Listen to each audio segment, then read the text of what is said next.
Hey Scorpio, this is Perrymore Tarot's weekend reading for July 29th through the 31st, 2022. This is for Scorpio. Last shuffle for Scorpio here, all right? Scorpio, what we have is status quo and transformation.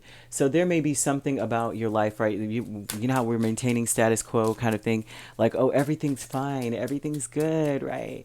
That's changing for you. You know how like when someone comes to you, which I test this sometimes when people say, "How are you doing?" I'm like, "Oh, not so good. I'm really tired." And see, and most of the time it throws people off because they don't expect that. They expect that rote answer of like, "Oh, great, wonderful. How are you?" And it's like, not everyone's wonderful, okay? And if you're asking, be sincere. But this would be about a change in that cycle of life where you're just like, you know what? I'm trying to maintain the wife, the husband, the children, and the dog, and the picket fence. You know, the white picket fence kind of thing. You're not trying to maintain that.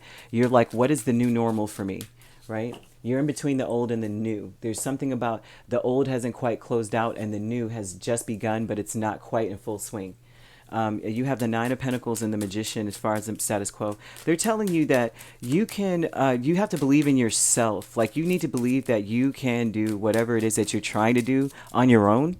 It may be that with status quo, a lot of times that means that you need help of someone else, or you need the community's help, or you know what I mean? Like how status quo is. Oh, a man needs a woman, and a woman needs a man, or the children need a nuclear environment, or things. You know, the status quo energy. We all need to finish school. We all need to do this. It's like they're telling you that you got to trust you. You got to trust your abilities. You have to believe in yourself and your abilities.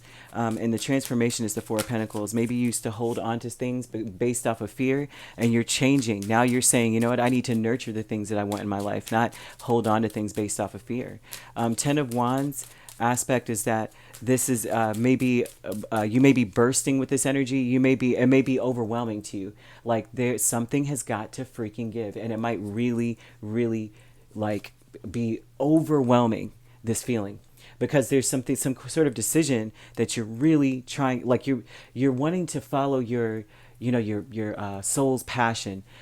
There's a word for it, but it's almost like you want to follow your soul urge. That's what this is, soul urge. You're like, I know that I want it all, but what it all means to me is something completely different than what the status quo of status quo is, what is normal to everyone else. You're not really ascribing to that. You want a different life, and that is okay. That is something that you are going towards and you're fighting for. This is a beautiful energy. This is an energy of I believe in myself, and it's so pressing upon me to change something.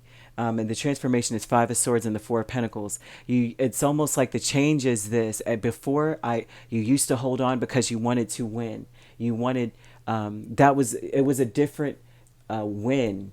Like the prize was a different prize. It used to be that you're holding on to things based off of fear because this is what society tells you want, or this is what society says you should have. And now it's almost like you're kicking it to the side and saying, I would rather be alone than do what everyone thinks I should do, quote unquote. And the Four of Pentacles also, the transformation of this is I'm no longer afraid of anything, but I am preserving my energy. I'm not giving to something that does not serve me. This doesn't do anything for me. I'm not happy with it. I don't, you know what I mean? You're not, Four of Pentacles, you're not happy if you're holding on to this, right? You're not even secure if you're holding on to it like this. Like, no one's coming to get my key, no one's taking my pentacles, you know, kind of thing. Family, friends, and guides. You have the Hierophant and Nine of Pentacles. You could be dealing with a Taurus or a Gemini, or you could be a Taurus Gemini cusp or close to it, or an Aries. And it could be an Aries Taurus cusp. So this is centering around Taurus, sort of. So what we have with the family, friends, and guides is that everyone may be very opinionated about what's best for you. And a lot of what their opinions are, even if they're not in your life, because it's a spiritual energy. So it's like, even if they're not in your life, even if they're not speaking to you about anything, their opinions have held weight. So that's what's driving you in some way. But also, this is about you wanting to break free of that and do your own thing. So whatever it was that was influencing you, you're like, I want to do me. I can't do what they expect me to do. And I'm not saying an expectant energy, but the Hierophant doesn't deviate from what he has written in his book. It's also about self-reflection. This is a very strong energy of realizing who you are as an individual, and not as a part of a group, or like a part of a family group, or or a part of a religion, or part of something. You are not part of that. You are yourself. And so this would be an energy of introspection, of seeing that you are abundant unto yourself, right? But the back and forth energy, the Emperor and the Emperor, you are back and forth about how to take control of your life, how to step forward into the next chapter of your life. This is also an energy of going from being very sure about one way and realizing that you are turning into someone you didn't like. You know what I mean? Because the Emperor is something like that when it's so strongly and prominently placed in a back and forth, that means that at some point you were very adamant about, this is what I'm going to do, because this is what I was led, like how we are all led to live this, well, in America, the American dream. We're all led to live that life. That you grow and you do this and you do that, and then your life is perfect, right? And you just retire and work in that same factory for the rest of your life and mow that little piece of grass, and that's it for you, right? But then there's an energy of you being almost like a tyrant, like this is what it's going to be.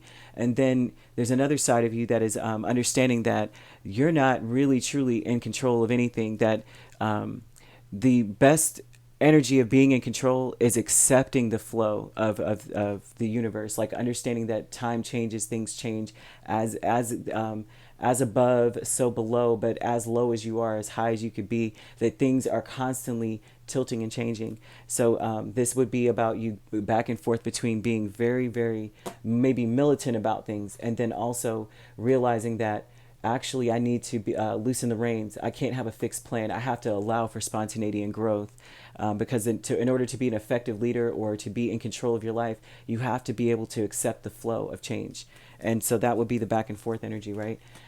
Very, very interesting. So there we have it. You are getting to a point where you realize that you are an individual, separate of the people that maybe you accepted advice from. Maybe you respected them and you wanted to hear what they had to say, and they were considered friend or even family, right? And in spirit, but that you realize that you have your own path and you are different from them.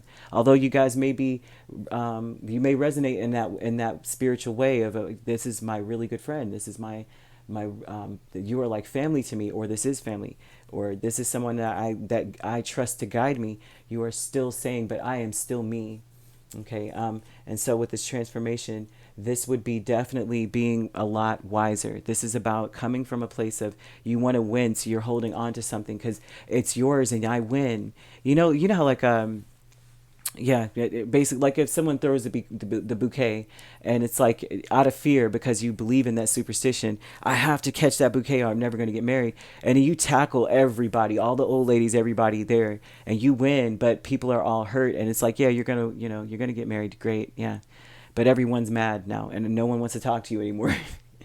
That would be, and then you do this football dive and grab the cake. I mean, grab the bouquet, and then you fall into the cake kind of thing. It's like you just ruin everything because you're just holding on to stuff. Not that you are ruining everything, but that would be this energy. But you're changing from a person that may have been in that energy to someone who is a lot more logical, and someone who is understanding that you must nurture things in your life right now, instead of holding on tightly because of this fear. Right? This is an overwhelming energy of needing to make a change, and needing to make a choice, and to deviate and to go in a different direction. And so this is what the status quo is. What is having it all mean to you, Scorpio? And believe in yourself and know that you are capable and able to create a very stable life for yourself in the way that you want it to be. All right. If you'd like to book a personal reading with me, my links are on my page. Peace, love, and light. Take care.